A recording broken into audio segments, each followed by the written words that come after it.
All right, let's go. So, welcome to eCom Raw Reality episode number 7, if I'm not mistaken. And if you're actually watching this on a daily basis, you might have noticed that I actually skipped 2 days for the first time ever, just because, as you can see, that's the reason why I'm wearing these shades indoors right now. I had some kind of allergy during this time because the weather is changing, so some dry air out there. But overall, it's going well, so no excuses. Let's talk about business. And in this one, after the last episode where we discussed about Klaviyo, let's talk about Snapchat, because right now, actually, this is what I'm doing. I am working with a brand that's spending on Snapchat as well. It's definitely not at the same level as Facebook, at least. Sometimes it can spend more than Google, depending on who your buyers are. But on Snapchat, I definitely found some kind of formulas, I would say, that get you much more with much less. Because what are you trying to do on all platforms? Spend a specific amount of money and try to make way more, right?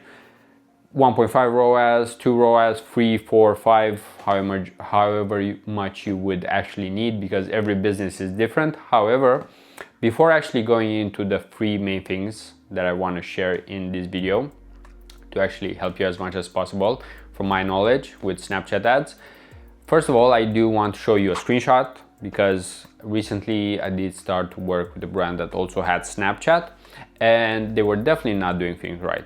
I mean, that's why in most cases brands come to me, just because their ads aren't working. So they need someone to actually look over it, take the time, right? Because it takes time. And yeah, you do have the experience, but you also need to know at what to look at. So before I started working with them, they were spending maybe $500 and getting pretty horrible results, I would say, because they were optimizing for 28-day click. So if you know anything about Snapchat, it hugely over attributes, meaning that if someone just scrolls over your ad and so on, like, it still attributes the sale, even though it had nothing to do maybe with it. Facebook does this to some extent as well, but Snapchat is horrible. And you can actually see this by going into the clicks only view and see how many people who actually clicked or swiped actually bought, and it's very low. So you're optimizing for the wrong thing sometimes. And I'll go into 3 things in a second here, but I also did want to share a screenshot, because yesterday, which was Saturday, not that it matters that much, even though in the weekend results might be better, but I did get for this particular client 4 ROAS at a 1K spend, so that's actually not that impressive. However, this is something that I was also surprised about, and that was the cost per click, or cost to actually get someone right to swipe and actually get to your website. And the thing is that it was 0.16 cents. And this is considering all of them are conversion campaigns. And I'll tell you in the last part of the video probably how I did it, because that's like the last thing that you need to focus on, meaning that first you need other things, but then that's when the actual technical media buying part comes into place. But let's focus on the main 3 things, right? And let's start off with the first one, and that is creative. Because you need creative here. You need those vertical videos that actually get people interested, engaged. I probably won't talk about it because I already talked about it in the episode with Meta ads, since it's very similar. To some extent, it's similar with YouTube Shorts as well, because you need to think of the medium. When someone is on Snapchat, to some extent they are similar to when they are on Instagram, on Facebook, maybe different interests, different audiences, maybe more with their friends, but even so, the thought process is the same. So when we talk about creatives, I won't go deep into it just because I'm not a wizard of creatives, but in most cases you need a hook, you need a good body, and then at the end a CTA. This is very simplified, of course, because even in the beginning you can have multiple pieces, and this is how you can actually think about it. It's modular content, meaning that you have modules that you can actually swap between them if something isn't working, right? So if the hook isn't working, you just get out that hook and put another one, right? And then if you see that the hook is working, but maybe the body is not working, which might also be basically built out of around 3 blocks, then maybe you need to analyze each block and where is the bottleneck, where someone actually stops watching or you just lose their interest basically with that ad, right? And these metrics are some that you can actually analyze, and I won't go deep into the creative part right now just because it's actually not my favorite, but it's one of the more important ones. And then from the creative part, you need those 9:16 videos. That's pretty much all you need to know. Good content, decent content at least. You can watch other brands and it's not the hardest to actually replicate. Then the second part. So you have the creatives. Well, the most important thing is actually the ad account structure, and let me tell you why. Because you might have luck here, but what most media buyers, growth strategists, or like CMOs, whatever, what they do in most cases is, just like all of us, try to do the least and get the most, right? We are all trying to do that to some extent. However, the problem with this is the following, that if you try to do the least, you'll probably throw all of your, let's say 5 or 10 ads all in one campaign, one ad set, just like Meta recommends. Yeah, throw everything into Advantage Plus and hope for the best. Pray and you might actually get some results. And the truth is that maybe if the algorithm picks the best of your ads, you might have success. However, what if it doesn't? What if it picks the wrong ad even though you had a better one in that similar ad set? So that's the main problem here. And that's why personally, as much as I can, I try to put each ad into its own ad set. It's not easy, it requires budget, it's time intensive. I mean, you can find all of the issues with this approach, right? But this is the best because you test as granular as possible. And I'm sorry to say it for whoever doesn't like this approach, but it's the best one if all things were equal. If you would look at things objectively and you wouldn't think that you need to finish this as quick as possible, but as efficient as possible for the business. And then let's go to the third part, or actually let's come back here to the second part. What I would do is, of course, create one campaign or two, however you want to make them, right?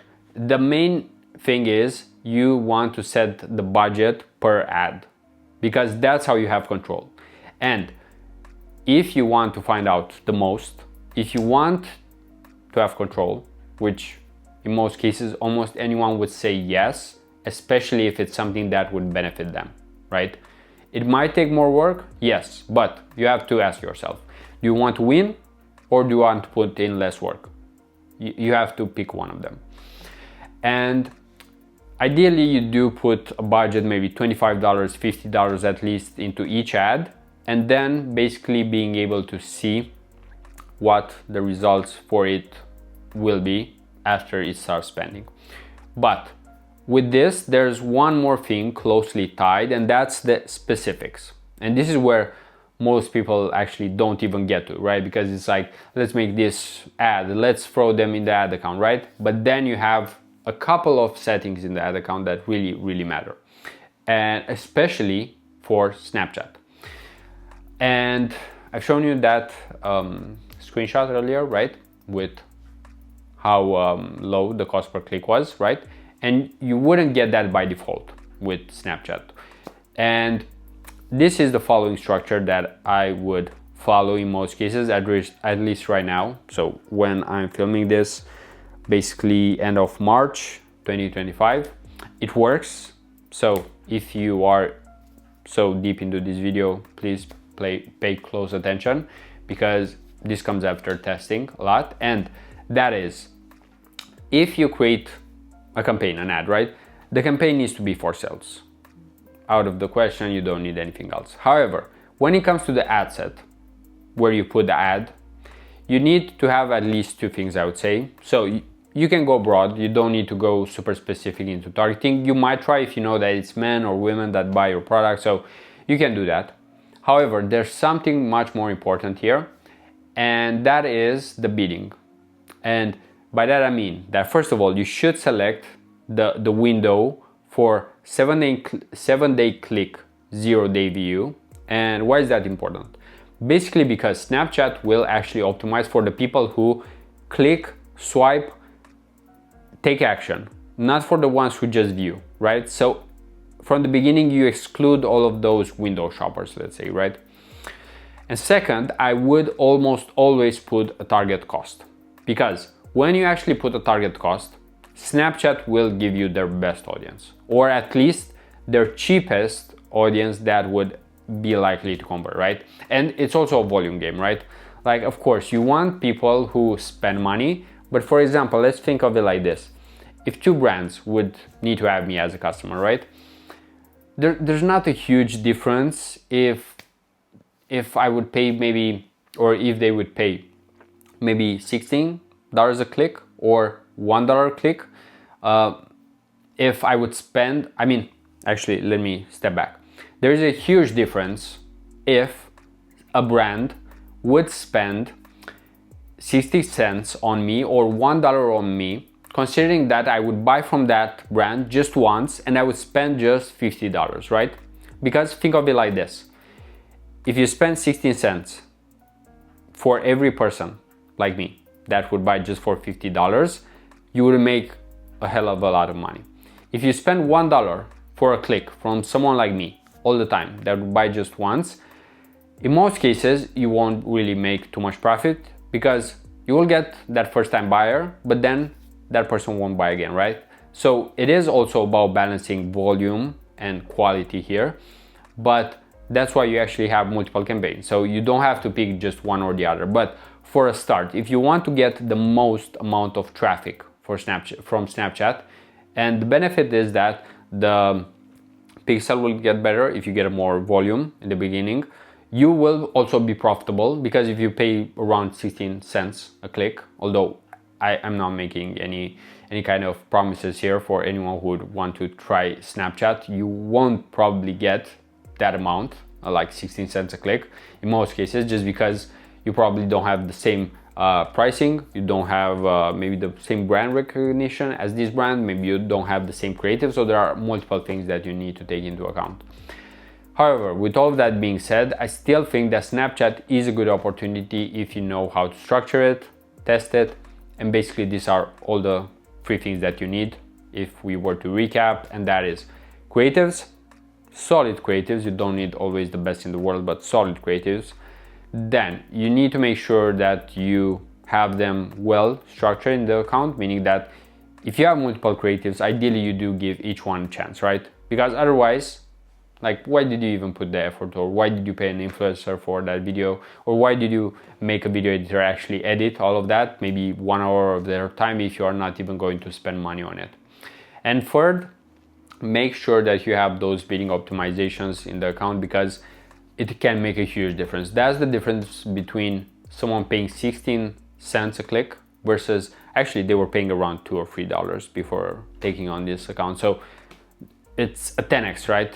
Basically, I'm bringing in 10 times more volume. So instead of bringing 100 people to the website, I'm bringing 1,000. And yeah, maybe there is some loss in quality, but still, it's not like the guy who you acquire for $50 or the customer that you acquire for $50 will guaranteed spend with you 1,000, 5,000 over time, right? Because for example, with some brands, I'm like that, meaning that I've spent probably on some supplement brands $5,000, $10,000 over the years, and it just adds up, right? Because if you make $50, $100, $150, $200 purchases over time, they just stack up and add up.